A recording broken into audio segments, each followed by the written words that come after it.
Hello, everybody, and thank you for joining us for today's BU Professional Development Webinar, Career Happiness Through Entrepreneurship. My name is Jeff Murphy. I'm part of the Career Programs team here in the BU Office of Alumni Relations, and I'm delighted you've chosen to join us. Today's webinar is sponsored by BU Alumni Relations and is offered to our 335,000 alumni around the globe. Throughout your career, BU is committed to helping you define and achieve your professional goals. We aim to do this by providing our alumni with access to a series of valuable online tools and social media communities.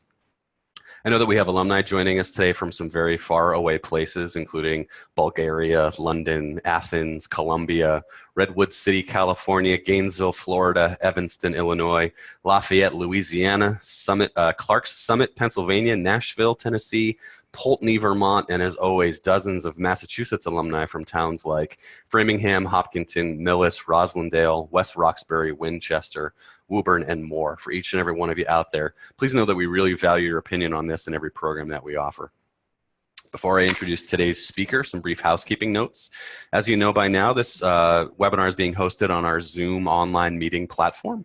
If you experience any trouble with the audio or visual portions of today's presentation, I'll ask that you contact Zoom support directly. If you want to jot down Zoom support's number, it's 1-888-799-9666. Today's presentation is being recorded and will soon be made available for on-demand viewing on the BU Alumni Association website, which you can find at www.bu.edu/alumni. Our speaker today is very eager to answer any questions that you may have, and you're welcome to submit them throughout the presentation using the Q&A function. If you hover over your screen on Zoom, either at the top or the bottom, you'll see a menu pop up, and one of those options, a box with a Q in it. That's the Q&A functions. Just click on that, go ahead and type in your question. We'll save plenty of time at the end of the presentation to get to all the questions that you have. It's now my pleasure to introduce our speaker for the day. Presenting from the BU College of Communication is alumna Reena Vokoun. Reena is an entrepreneur, writer, public speaker, activewear designer, online course creator, media spokesperson, award-winning fitness champion, and certified health and wellness expert. So she's well trained and qualified to be here today speaking on this topic. She graduated with a Bachelor's of Business Administration from the University of Wisconsin-Madison and then came to BU to get her master's in advertising and communications. She spent several years working in corporate America, working in marketing, sales, and business development roles for companies like Google, Yahoo, Reebok, CNET, and GE, and a startup called Grokr. Today, she serves companies, nonprofits, universities, schools, and the media through her products, services, and content, which focus on wellness education and training in the areas of fitness, nutrition, mindfulness, work-life balance, productivity, and healthy lifestyles. She's featured regularly as a health contributor on the Fox KTVU News morning show. She writes a monthly health column for the Los Altos Town Crier and also writes for Thrive Global, Shape, and Working Mother. And finally, she's a mom, wife, and first-generation born Indian American and has a unique perspective to help others balance it all. Reena, thanks so much for doing this for us. This is not the first webinar you've done for the BU alumni community. We're thrilled to have you back. Thank you for all that you've done for us. I'm going to go ahead and stop sharing my slides. If you want to go ahead and get your deck up, we'll turn the floor over to you. Sounds great. Thank you so much for the introduction, Jeff, and it's wonderful to be here. Can everybody see my screen okay? It looks good, Reena. You're good to go. All right, wonderful. Well, thanks again for everybody for joining from all over the world. It's wonderful to talk today to my fellow BU alumni. I'm going to preface with I have a really bad seasonal allergies. Jeff and I have been sort of sharing our woes on that. So if I cough or sneeze throughout our presentation, my apologies in advance. But anyway, today we are going to be talking about career happiness through entrepreneurship. And before we get to our very first slide with the agenda, we're going to ask you guys a couple of quick poll questions. And Jeff is going to throw those up. Okay. Reena, thank you for doing this while you're a little bit under the weather. I feel you about the coughing. You should see that first poll question up on your screen now. So the question is, which answers best describes your status as an entrepreneur? Are you working full-time for an organization with no entrepreneurship plans? Are you working for a company but have serious plans to start? Maybe you're working part-time and starting a business on the side. Maybe you're already a full-fledged entrepreneur full-time. or perhaps you're semi-retired with entrepreneurial activity, or maybe none of the above applies to you. So feel free to answer that to the best of your ability. And we know those answers are coming in now. It looks like we just need to give it another minute. We've got a few folks that are taking a time to be thoughtful about their answers. And I'm going to go ahead and we'll publish those results, and you should see them showing up on your screen now. Okay, let's see. So almost half have plans to start, but they're working for another company. We've got some side hustles going on. Okay, great. Thank you all for answering that. And do you want to go right into the next one? Yeah, let's do it. All right, perfect. Hang on one second. Got to end this polling. Just navigating technology. Always fun. Okay, here's poll question number 2. Yes. What answer best describes your current level of career happiness? Very happy, thanks for asking. Moderately happy, not happy at all. Send help, please. Or not applicable. And feel free to be honest. We're amongst BU alumni family here, so you will not be penalized for being honest with your answer. So far, the answer, not great news coming in as we're waiting for folks to chat in. We've got at least one person who selected not applicable. And to you, not applicable, I would say, maybe let us know in the Q&A or in the chat what where this falls, or why you feel like there isn't an answer that that works for you. I'd be curious to see that. But a couple more seconds here, just waiting for people to weigh in with their answers. But let's go ahead, and I haven't seen anybody weigh in on why not applicable yet. But here you go, Reena. Not terrible. Not terrible. Okay, over half are moderately happy, but a good almost 30% are not happy. Okay, and then only 1%, or I'm sorry, 9% are very happy, and then we have the not applicable. Excuse me. Right. Good news, I'll be muted for most of this while you're talking, so I can get my coughing in without interrupting. Well, thank you, everybody, for chiming in on the poll. Let's go ahead and, Reena, go take it away. All right. So what I'm going to start with is telling you a little bit about myself and my career story and what kind of led me to my entrepreneurial path. I'm going to talk high level about the world of entrepreneurship, and then the 5 factors that I recommend that you consider. Things like looking at your natural strengths, your passion, what are some of your missions when you think bigger picture, thinking about things like your field of study, the current industry or functional area that you might be working in, considerations around hiring as well as funding if you are looking to start your own company. Because this whole presentation excuse me, is about career happiness, what are your lifestyle preferences and what kind of work-life balance are you aspiring to? And then we'll talk about some things like considering who your target audience is or could be. How do you differentiate yourself in a competitive market? Excuse me. And how do you develop a business plan that's really going to help you to take your business all the way? And then I've got some closing thoughts and key takeaways for you guys. Okay, so moving on. Oops. Bear with me. It's not. We ran into that problem yesterday. Did you? Yeah, looks like it just went over. Okay. Reena, I should say, please feel free to take a pause at any point if you need to grab a sip of water or something like that. We can leave everybody hanging while we make sure that you're not hacking through the whole thing. And again, I appreciate you doing this. So thank you. I'm going to take a quick sip of water. Okay, so in terms of my career story, Jeff did a great job of pretty much taking you through educationally kind of what I've done as well as career-wise. I did, after college and graduate school, I did spend a lot of time pursuing certifications in the areas of group health and fitness, nutrition, and I'm currently working on a behavior change coaching certification that I'm very close to finishing in the coming weeks through the American Council on Exercise. I've also gotten my certifications through the Athletics Fitness Association of America and Idea Fitness. So even though my educational background has been in the areas of marketing and advertising, I've always, since a very young age, had this passion for health and wellness, which led me to pursue these other certifications on the side. I've been teaching fitness classes since I was in college. I competed in fitness competitions. So again, taking that passion and really doing it kind of as a side hustle for a lot of my career. But then I did spend 18 years working for, again, companies that Jeff already mentioned that you see here: Google, Yahoo, Reebok, CNET, GE, and then a startup called Grokr. So I feel like prior to starting Passion Fit, I had a really good excuse me, understanding of Fortune 500 companies, mid-sized companies, as well as startups, and kind of, what it would take to start my own company.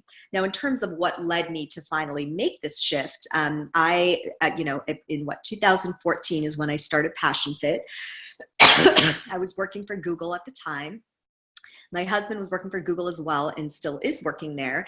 And, we had our 2 young kids. They're 8 and 11 now, but at the time they were 3 and 6, I believe. And it was just a busy time for both of us, working, traveling, trying to manage a family. And I definitely suffered from burnout during that time, developed some health issues. My husband did as well. And I kind of felt like, something at some point has to change for one of our careers. And again, I've always had this lifelong passion around health and wellness. So it really led me to kind of make that bold step. And, I decided it's kind of now or never. If I don't make this change, not only for, better work-life balance and flexibility for my family, but this has been a long-standing, career dream of mine. And so it was one of those things, like, if I don't do this now, I may always regret it. So I made that bold move, and believe me, it was not easy to leave a company like Google. And it wasn't that I was unhappy in my job by any means. I actually really loved and enjoyed my job, had great relationships with my management team, my peers. But if you were to have asked them when I made the decision to leave to go launch Passion Fit, none of them would have been surprised. I think if you ask anybody that's known me throughout my life, this makes sense, what I'm doing, because I'm really following my dream and my passion to help other people to attain better work-life balance and to flourish both personally and professionally by focusing on their health, wellness, and fitness. So that's really my journey. And if you guys have any questions about that later, feel free to send those questions in. But that just gives you a sense of kind of, excuse me, where I've been and what led me to where I am today. And I'll be talking a little bit more about Passion Fit and what the company does in later slides. Okay, so the world of entrepreneurship. It's a very exciting world. According to Entrepreneur Magazine, entrepreneurship is growing rapidly, and there are over 400 million entrepreneurs around the world today. The US actually ranks only 42nd in terms of the most entrepreneurial countries in the world. Some other areas in the world that are higher in terms of entrepreneurship are in Asia as well as South America. But the average age of entrepreneurs is around 40 years old. So you definitely find people who maybe have worked in their career and later on decide that they want to start something of their own. But that's not to say that there aren't, people that come right out of college and know that they want to start their own company and they go for it at the age of 23 or 24. So I think there's definitely a mix, but 75% of entrepreneurs that were surveyed have worked at other companies for more than 6 years at a time. And entrepreneurs in the US work on average about 66 hours a week. So that's an interesting thing to take note of, depending on what that sounds like to you, right? Did you want more work-life balance? Did that sound about right? Are you willing to work more? In terms of the top reasons why people actually become entrepreneurs, there's a couple reasons. Financially is one of them. Maybe they feel like they've saved and invested, and they want to take some of that and put it towards building a company and creating a legacy. Flexibility is another key one, especially for people who may have families. Having control. A lot of times when you're working for a large company, you may not have as much control over your career trajectory. So maybe wanting to sort of take back some of that control in your career could be a reason. Picking their own teams is another one. You don't always get to choose the people that you work with when you work for somebody else. So being able to handpick and select your own teammates is a very compelling reason. And then, as I mentioned, leaving a legacy behind, people looking to do something bigger than themselves. And I know that was definitely the case for me when I started my company. So top reasons that startups fail. No market need is one of them, which is why it's really important to do your homework up front and really understand what the market needs are, especially in the industry that you might be considering. A lot of startups run out of cash, which often can happen depending on your funding situation and what kind of revenue you're bringing in. Having the wrong team. As much as you may want to pick the right team, sometimes entrepreneurs don't always get it right. And so maybe if they don't have the people with the right skill sets working in the positions that they've been hired for, that could affect the company. Too much competition, which is obviously a huge concern for anybody entering the market. And then pricing issues. Perhaps overpricing or underpricing, which doesn't translate into appropriate amounts of revenue and profitability. Another interesting stat is there are 12.3 million women-owned businesses in the US, which is very exciting. But nowadays, there are many different software tools with social media platforms. There are so many opportunities to start your own business. Some of the ones that I use are QuickBooks to manage my financials, MailChimp to manage my newsletters and that whole email marketing strategy, WordPress, which is what my website's been built on, WooCommerce for my online store, Zoom as we're using today for video conferencing, Appointment for booking meetings, Facebook, Google AdWords for advertising, Instagram, YouTube for content creation, and much more. So it really is becoming more and more accessible than ever to become an entrepreneur today. I'm going to take a quick sip of water. So in terms of the first factor that I highly recommend that you consider, it's the things like your natural strengths, your passions, and your mission. So as you see in the slide here, trying to find that perfect center point that really combines everything, things that you're passionate about. What are your natural strengths, your gifts, your talents that you want to share with the world? Do they involve things like teaching, maybe coding or programming if you're very technical in nature, building products, project management, writing, speaking, marketing, consulting? Really taking a look at what are the things that you enjoy and what are you naturally strong at. In terms of your passions, are you passionate about sports or music or media or technology or maybe healthcare? So that's something to take into consideration. When you envision your career path and the impact that you want to have in the world, what does that look like? What is your mission in life? And what are things that the world needs that you can help provide? And ideally, how do you get paid? How can you get paid for it? So kind of having that sort of purpose-driven, mission-driven approach really goes a long way, especially because entrepreneurship, while it does and can provide amazing career happiness, it's not an easy path by any means. And there are going to be some tough days. And in my 4.5, almost 5 years of being an entrepreneur, I've faced those tough days, the uncertainty, the rejection, the fear of failure. I've definitely experienced all of it and still do. But I think because I'm doing something that I feel so much conviction around and I'm so passionate about what I'm doing, that's what gets me through the tough days. And that's what just allows me to keep going and going and going. So I do think that this is probably the key one. That's why I have it listed first, because I think it can really make a difference in really sticking with it and not giving up even during the tough times. And for me in particular, really quickly, I'm going to go back to that.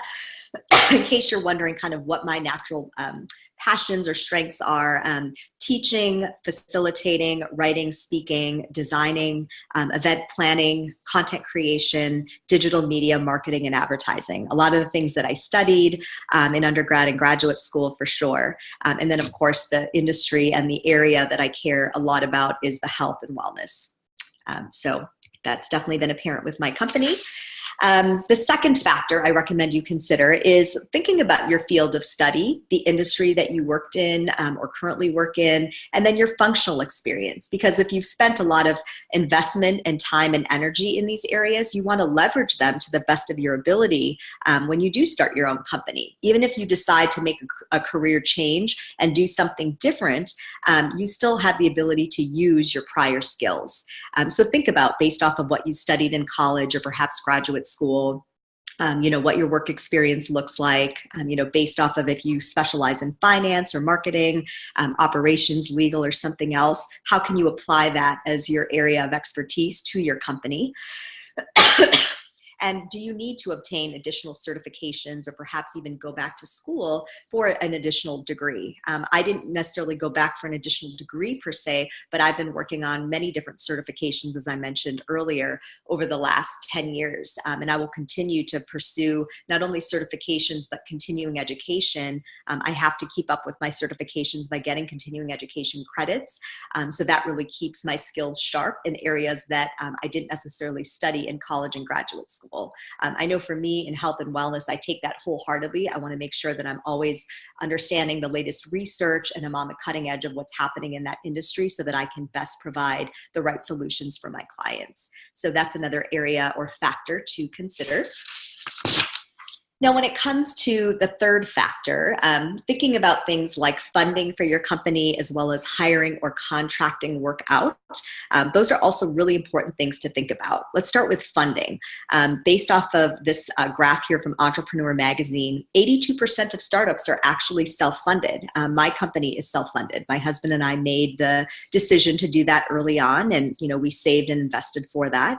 A lot of other folks also decide, 41% according to this survey, to take loans and lines of credit towards their company. Some people do angel investing and they request help from friends and family. Crowdfunding is becoming, even though it's only 3% here in this chart, it's becoming a bigger and bigger option for people, especially if they're maybe starting with more of a project versus starting their whole company. But that's a really great way to go out there and get, a lot of people to contribute towards your project or your company. The amounts may vary, but that's another option. And they don't necessarily have to just be friends and family. It can be, friends of friends, and it can expand into the general public.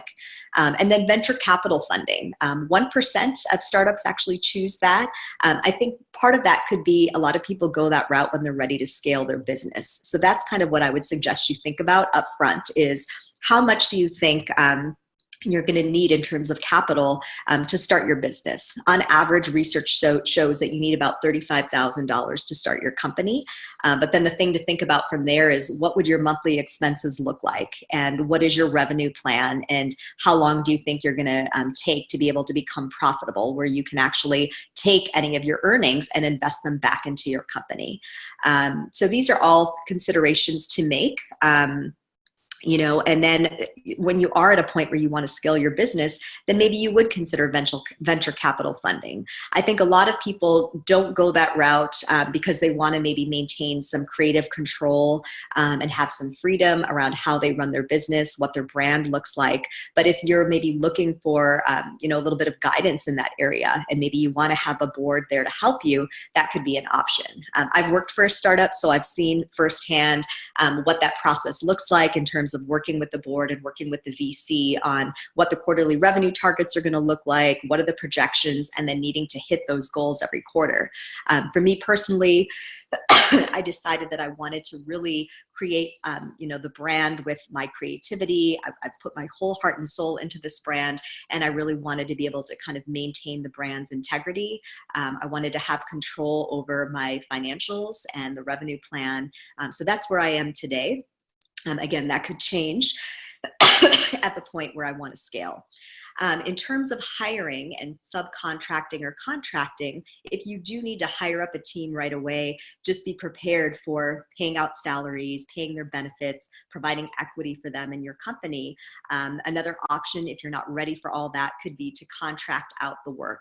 So I actually I do that right now. So I don't have any full-time employees working for me, but I contract and subcontract out to different people in different groups and companies to work with me on areas that I need help with. And all of the groups and teams that I work with have actually been with me the entire time for the last 4.5 years. And those are in the areas of web design, web development. I have a legal counsel.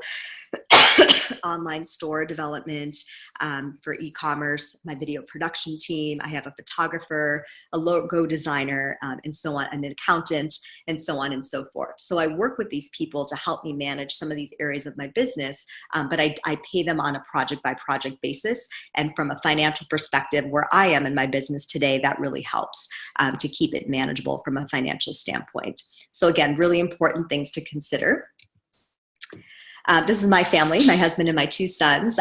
Because this presentation is about career happiness, I do think thinking about work-life balance and your lifestyle preferences is really important, because a lot of people think, well, when I work for myself, I'm going to call the shots and I'm going to be able to take beach vacations whenever I want.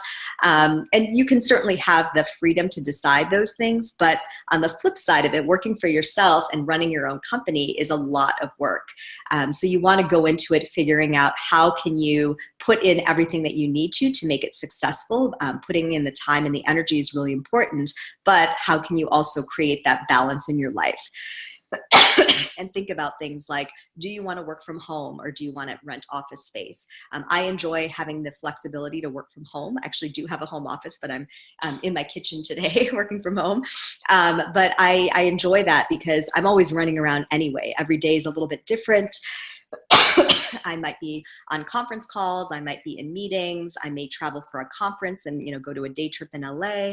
But then I still have the ability to go pick up my kids, take them to soccer practice, all that kind of stuff. So I think thinking about, where you work and how you work, how much travel you are okay with. Those are all things to also think about when you're launching your own company. Another consideration is, do you want to have a brick and mortar business? Do you want an online business, or maybe a combination of the two? Online businesses are becoming ever more popular these days because it does give people the flexibility to work from anywhere in the world. You don't have to be, restricted by being in one location. So all things to think about. And then the last factor is thinking about your target audience. How do you differentiate your products and your services in the marketplace? And how do you create a business plan before you even get started? I think those are all really important things to think about, especially for those of you that mentioned that you are working for somebody else, but maybe you're looking to start a company, or maybe you're doing it on the side. Having this stuff ironed out is really critical. And I'm going to give you some examples, as you see in the slide, from my own company. That's what this is. These are my products, services, and content that I offer. But with your business plan, I think it's important to think about things like, what does your target audience, or a lot of people like to call them their tribe, what do they look like? What are their pain points? What are their needs? And can you create a product or service or offering that solves those problems or their needs for that market? Or do you notice another hole in the market that you can actually fill? That's really important to think about. Developing your business plan not only includes your target audience, but, what do those product and service ideas look like? Can you vet them with other people? What is your marketing and PR strategy going to look like? How are you going to monetize your offerings? What do operations look like, and what do those expenses look like on a day-to-day basis? What are legal considerations that you need to think about? I know for me, with health and wellness and developing a lot of content, there have been a lot of legal considerations that I have to think about, and liability, which is why I work very closely with my legal counsel on those things. Producing content, I have a YouTube channel, so things like copyright, that's very important. So those are other things to think about when you're creating your business plan. And then what are your revenue targets? What is your 3 to 5 year business plan looking like? Because you may not earn revenue in the first couple of years. And so having either a second job or, money saved is something to also consider, because you may not be earning right away, and it could take a couple of years to do that. In addition to that, excuse me, who are competitors in the marketplace, and how can you differentiate yourself?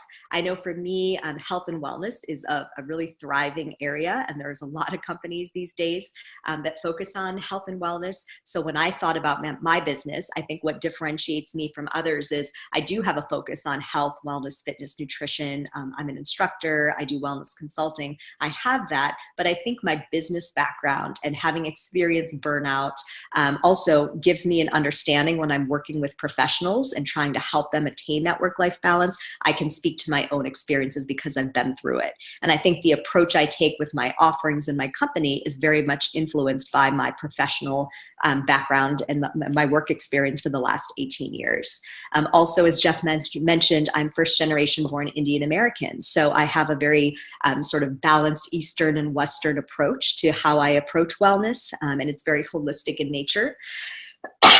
And then also being a mom and a wife, I think that also is something that differentiates me in the sense that all of my solutions are not just for you as an individual, but for your whole family. So that's kind of how I set out to differentiate myself.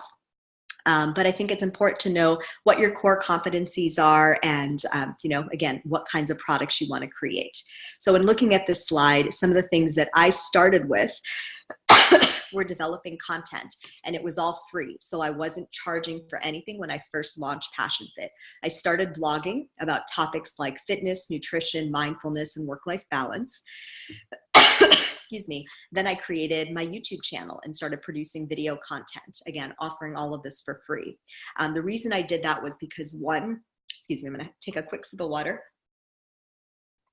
One, I wanted to make sure that there was an audience and a following and a market that had interest in what I had to say and the content that I had to develop.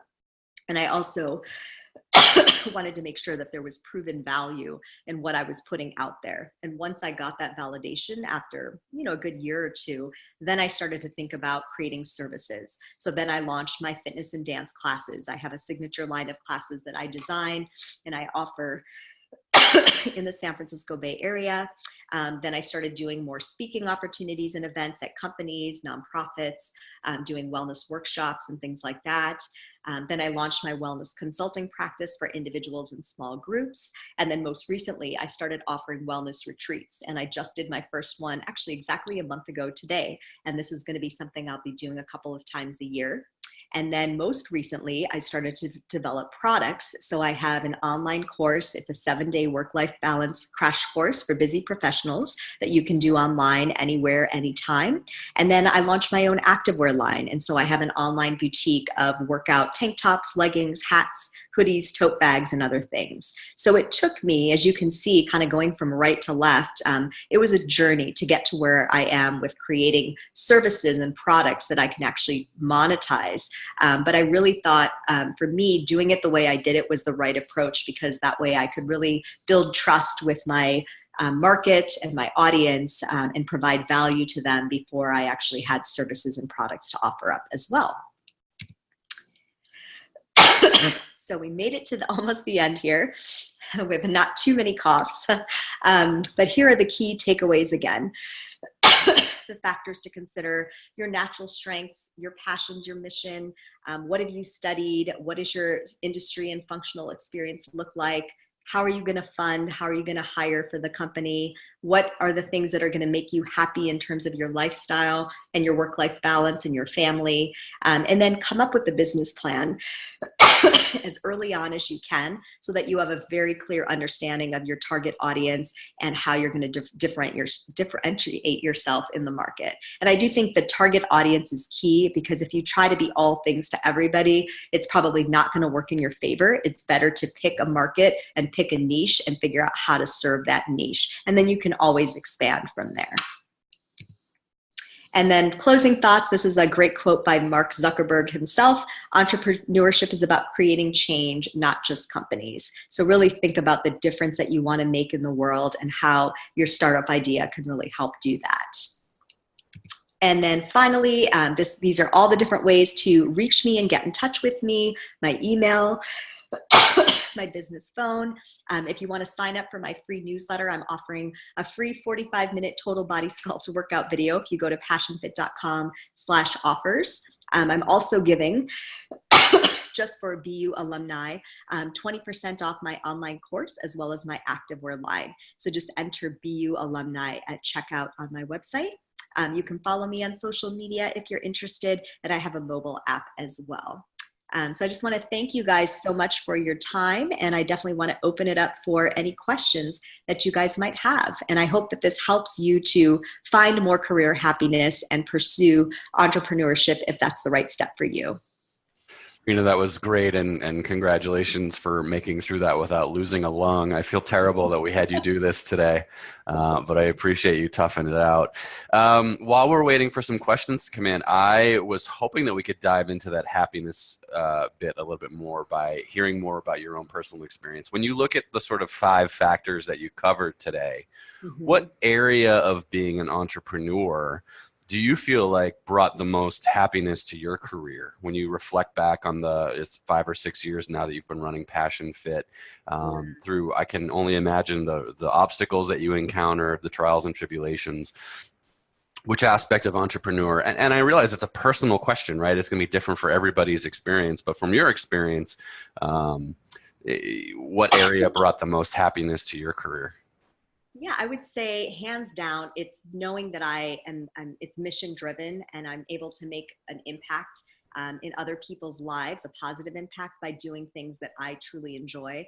I'm an extrovert by nature. I love communicating. So I enjoy the process of, teaching and writing and speaking and conveying messages of hope and of positivity and of health and well-being to others. So I think it's being able to know that I can make a difference in an area that I feel passionately about. And in doing the types of activities, like I mentioned, the teaching and the writing, I get to do these things every day. And I love to do these things. And that I think is what I've enjoyed the most about my entrepreneurship experience. And as I mentioned, on those tough days, that's the kind of stuff that gets you through it and gets me through it.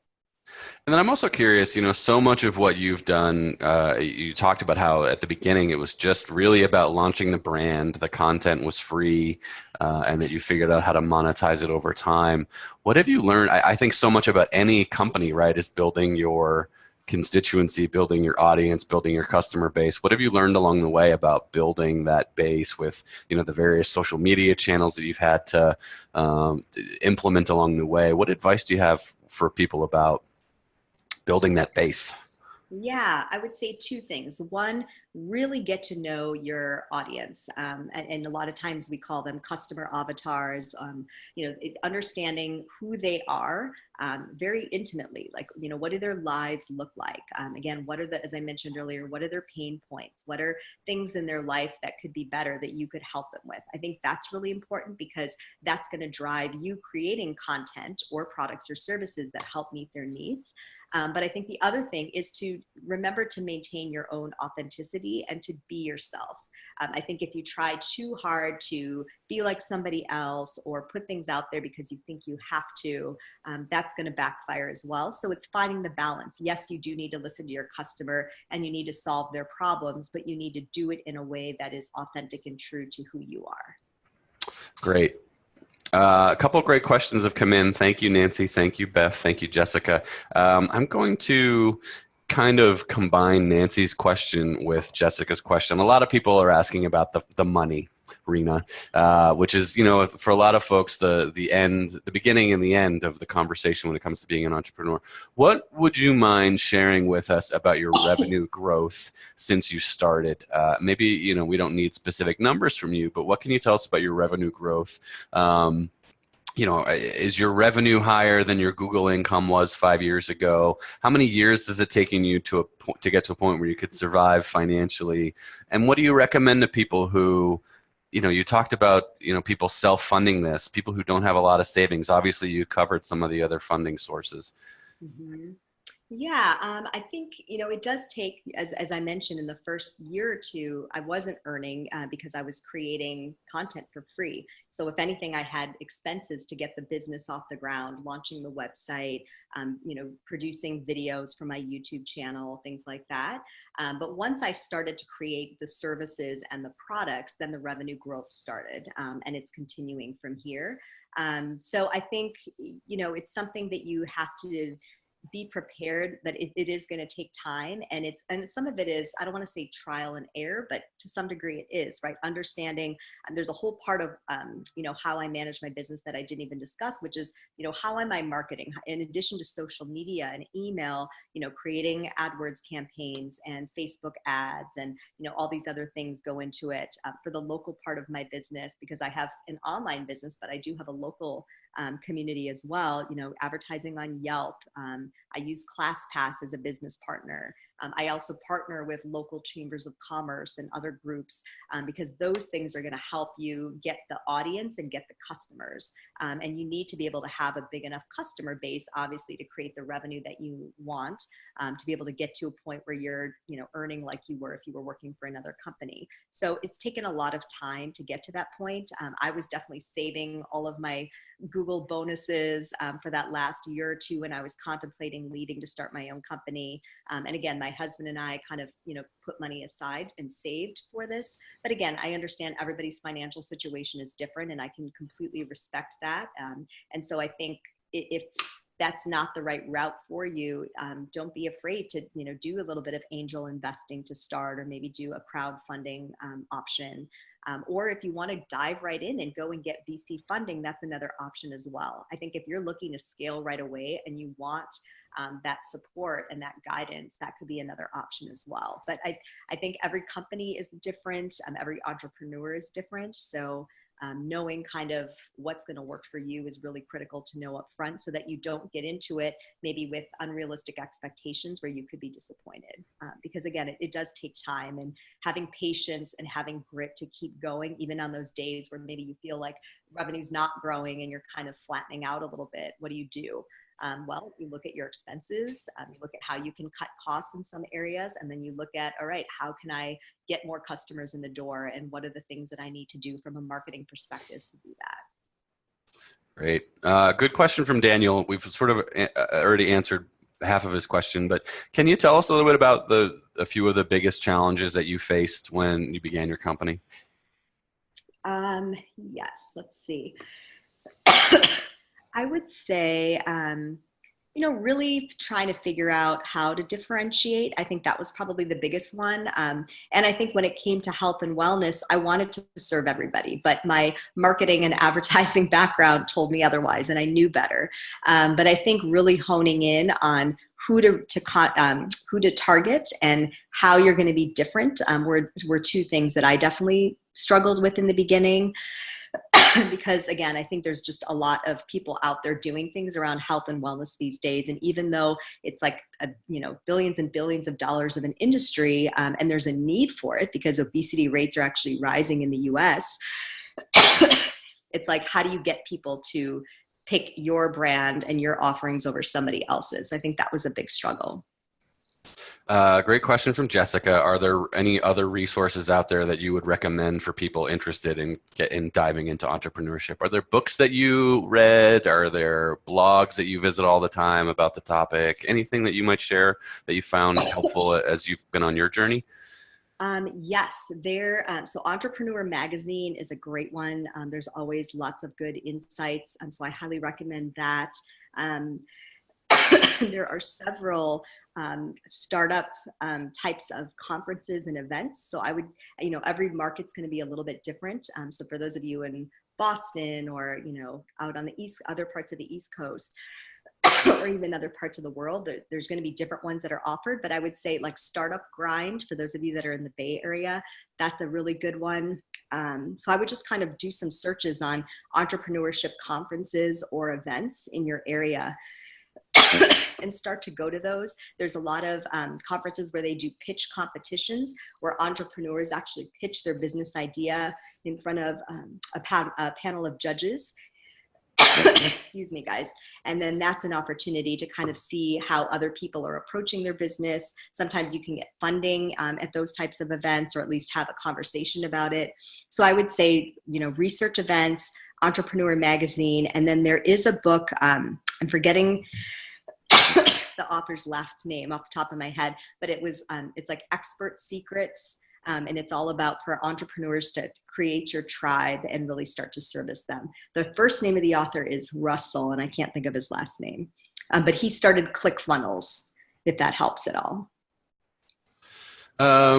A nuts and bolts question from Beth. Can you talk more about your development of an online course? She's curious about the costs associated to get that up and running, and whether or not you're considering building and launching an app. Yes. So with the online course, it was, I would say a couple $1,000s to build the first one. Again, there's a lot of free tools that you can develop. I also leverage things that I'd already invested in. For example, last year I filmed a holistic wellness video series for my YouTube channel. So I had content on nutrition, I had, fitness tips. I'd already developed content around I filmed at a desk doing desk stretches. Actually, the photo you see here is from that video. So I put some of that into my course, and then I developed, the course content alongside of it.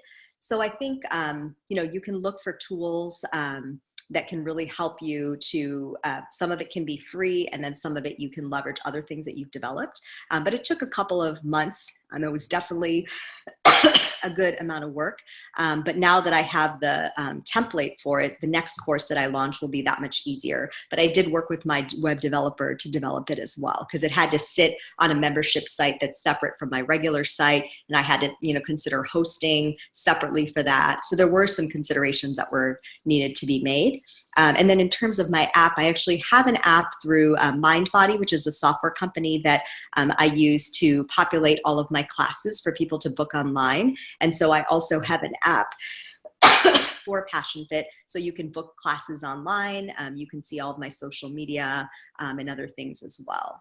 I may develop a more functional app that has workouts and things on it down the road, but that's a very, very expensive endeavor. And I just wasn't, and I'm not in a place right now where I want to invest in that, but maybe down the line. Got a good question here from Nancy. How do you deal with the environment that you're in? She astutely notes that you're right in the middle of Silicon Valley. So many other entrepreneurs out there. Did you find the fact that you were in Silicon Valley to be a help more than a hindrance, or was there just so much competition for sort of the lane that you're in? What are your thoughts about that? Yeah, great. These are all great questions, you guys. I would say being in Silicon Valley, I find it helpful in the sense that there is so much energy and support around entrepreneurship. There's a lot of resources. I literally live 10 minutes from Sand Hill Road, even though I'm not working with a VC. Sand Hill Road is where all the big venture capital firms are, but I know people that work at those VCs. So it's just nice to be close to it. I also talk to a lot of fellow entrepreneurs who are in my professional network. I've joined some groups. Watermark is a wonderful women's leadership organization, and it has a combination of entrepreneurs as well as women that work for large companies. But I find every time I go to an event there, I meet a new contact, because for me, I'm always trying to partner with the big companies. So I always find I meet somebody at these events that are really beneficial to my business, and I always try to make sure that I'm also giving something of value to them as well. So I think the camaraderie and the support and the resources make it a really great place to be. But yes, there's certainly a lot of competition. You definitely feel the pressure. I know for me personally, I left Google for this, right? And so I feel this pressure to make sure that this is successful. People have been watching to see what I do, and I don't want to let anyone down and let myself down. And so there is some pressure that comes with it for sure. But I would say the benefits of being in this innovative capital of the world outweigh the negatives. Well, that's great to hear. I want to mention one thing before we wrap things up. A lot of what you talked about was accessing resources, about attending innovation events. And I want to make sure that everybody knows that in the last year, Boston University has created a whole center of innovation and entrepreneurship. If you go to our website, bu.edu/innovate, you can learn more about Innovate at BU as a program, the actual physical space on campus, the sort of startup incubator space that we've launched called the Build Lab. Through BU Innovate, you can find out about ways that BU can help you build your idea, help you get access to research about whatever kind of industry or topic that you're looking for. And then there are constantly events happening on campus and online around ideas and innovation. This week actually we're in the middle of the BU Innovates Innovation Week. I believe they're calling it Innovation Week, yeah, it's happening right now. And so again, bu.edu/innovate is a great resource. But of course, also Reena, this has been a great webinar. Thank you for sharing your personal story along with some tips. And thank you again for the discount that you're offering to everybody. That's very, very generous of you. I encourage everybody to follow up with Reena. Any last comments about anything at all, Reena? Yeah. Thank you, Jeff. I would say, leverage BU. Jeff has been such a great support of my career. Again, we've done this webinar once before last year. And I think obviously get involved with, BU to give back first and foremost. But I do think that, your alma maters are also going to be huge supporters of you if you go the entrepreneurial route. And I think it's just a great place to kind of feel like you have people who are supporting you. There's a great network, great career support. So definitely leverage that as well. I think BU has been fantastic for me. And I really appreciate it. So thank you, Jeff. And thanks to all of you for joining. And do not hesitate to reach out if you have any questions. I'm on LinkedIn if you want to connect with me there. More than happy to help in any way that I can. And good luck to all of you. Well, and we certainly are the ones that have benefited from this relationship, Reena. It's been great to work with you, and I can't thank you enough for all that you've done for us. I also want to thank everybody for attending today, particularly those of you who have supported BU financially in the past. I hope you'll all consider making a gift to BU and have the kind of impact on whatever sort of things that BU is doing that's important to you. We have 2 webinars coming up in the month of May, but unfortunately you can't sign up for those on our website yet. In the meantime, I would encourage you all to check out our new alumni career interview podcast. It's called Proud to BU. I'm actually the host, but we talk to some of BU's most interesting and successful alumni, get them to reflect on their BU experience and share the lessons they've learned along the way and their remarkable career journeys. You can download and listen to that wherever you might normally listen to podcasts, or you can also find it on our website at bu.edu/alumni/podcast. As always, if you or anyone you know would be interested in doing a professional development webinar like this for the BU alumni community, please feel free to reach out to me at the Alumni Relations Office or by email at jtmurphy@bu.edu. Reena, thanks again. It was a pleasure having you do another webinar for us. Thank you so much for having me. It was wonderful. And I hope everybody else has a great day or a great evening wherever you might be. Thanks. Right. Thank you.